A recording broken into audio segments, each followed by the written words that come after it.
e ela não só foi enxertada na oliveira que é Israel, como Raabe se tornou o quê? Alguém que entrou na árvore genealógica do nosso Messias Yahushua. Então Raabe é mencionada em Matitiahu, Mateus, capítulo 1. Então o Criador valorizou tanto a fé, a emuná da Raabe, que fez com que ela fosse alguém que entrou na árvore genealógica de Yahushua HaMashiach, ou seja, ela era uma espécie de tataravó do nosso Messias Yahushua, tá? Então o nosso Criador, ele sempre retribui bem, não só ao seu povo, como até mesmo aos estrangeiros, tá? Então vamos lá. Então, o que fazemos não diz respeito só a nós, mas diz respeito ao quê? A todo o povo de Israel. Então vamos ler do 19 até o 23, tá bom? Então vamos lá. Porém toda a prata e o ouro e os vasos de metal e de ferro são consagrados a Yahuá, irão ao tesouro de Yahuá. Gritou, pois, o povo, tocando os sacerdotes as shofarot, o shofar, as buzinas.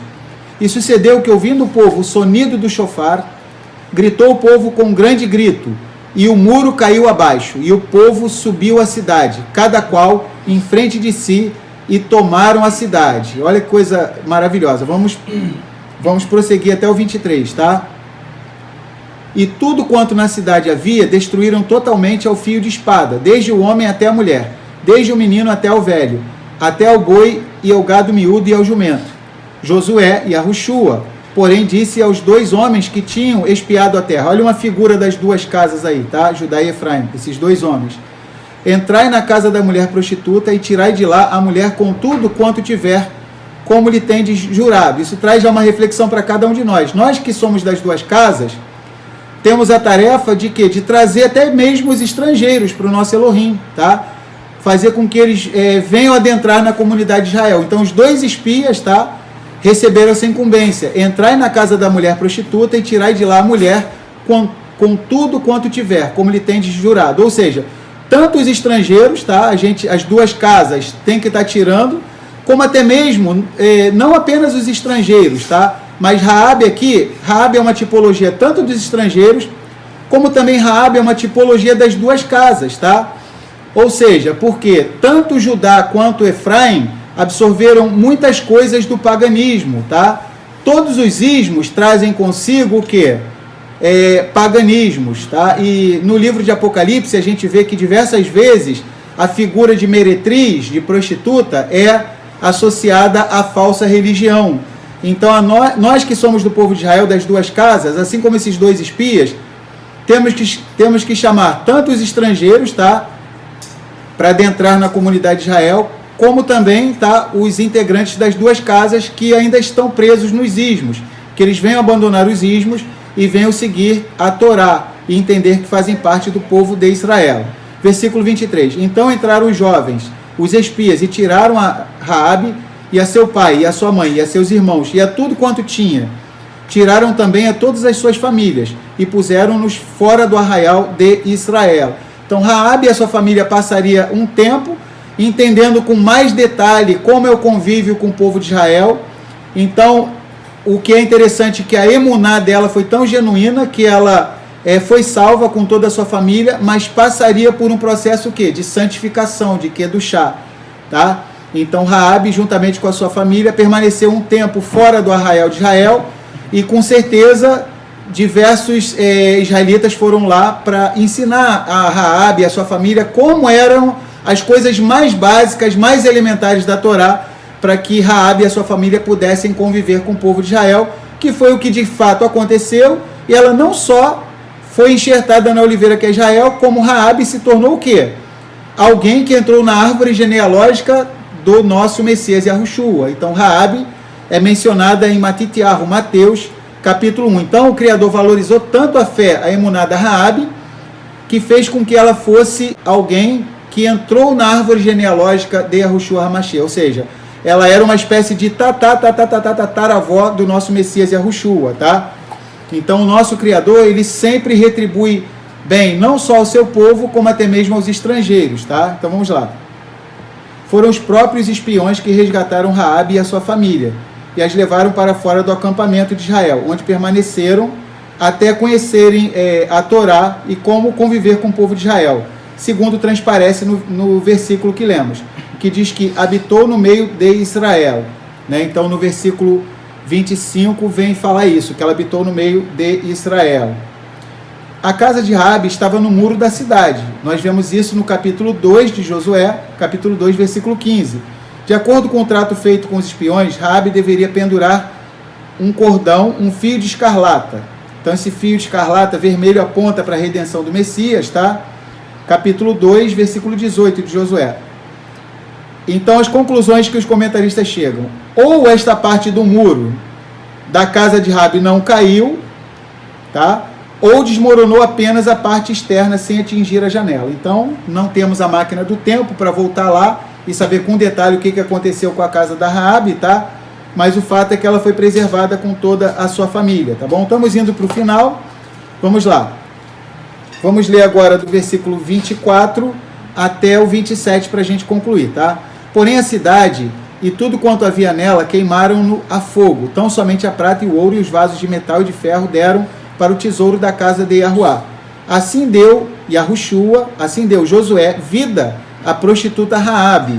Olha que coisa interessante aqui, uma tipologia do Messias, tá? Josué tem o mesmo nome do Messias, Yahushua.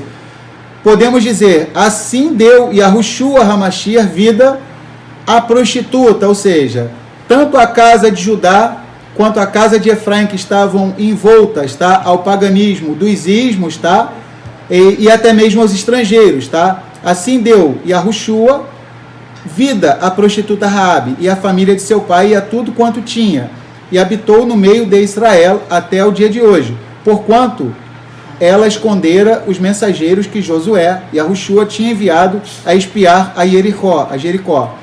E naquele tempo, Josué, Yahushua, os esconjurou, dizendo: maldito diante de Yahuá seja o homem que se levantar e reedificar esta cidade de Jericó.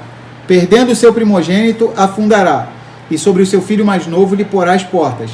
Assim era Yahuá com Yahushua, com Josué, e corria a sua fama por toda a terra. Então a gente vai estar lendo aqui mais 2 comentários para a gente concluir.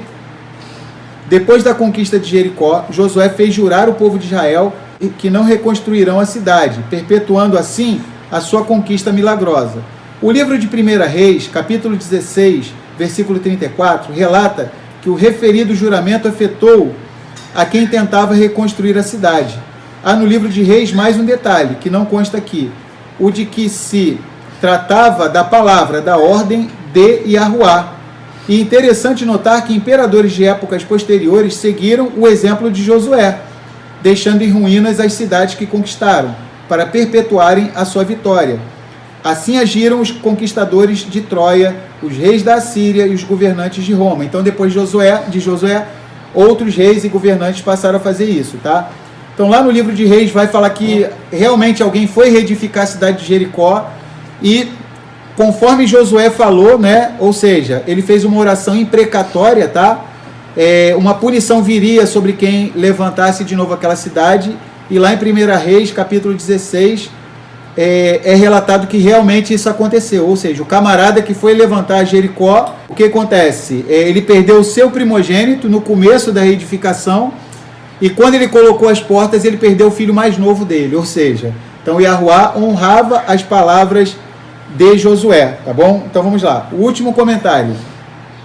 A fama de Josué e Yahushua correu por toda a terra, assim como havia sido com Moisés, com Moshe. Isso é relatado em Deuteronômio 2:25. Yahuá estava com Josué, Yahushua, conforme prometido no início deste livro, no capítulo 1, versículo 9. Então, toda hora o Criador falava com Josué, né? Então, somente esforça-te e tem bom ânimo. Assim como eu fui com Moshe, assim eu serei contigo. Então, também aqui nós temos uma tipologia do nosso Messias Yahushua, tá?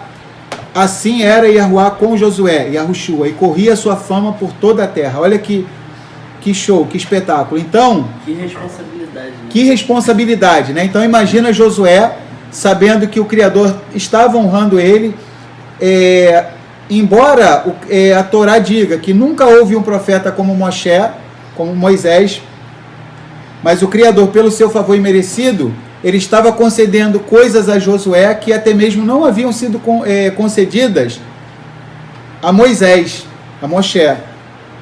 Então, com isso, nós concluímos que cada um de nós tem uma finalidade no reino dos céus, na implantação do reino dos céus. Então devemos orar muito.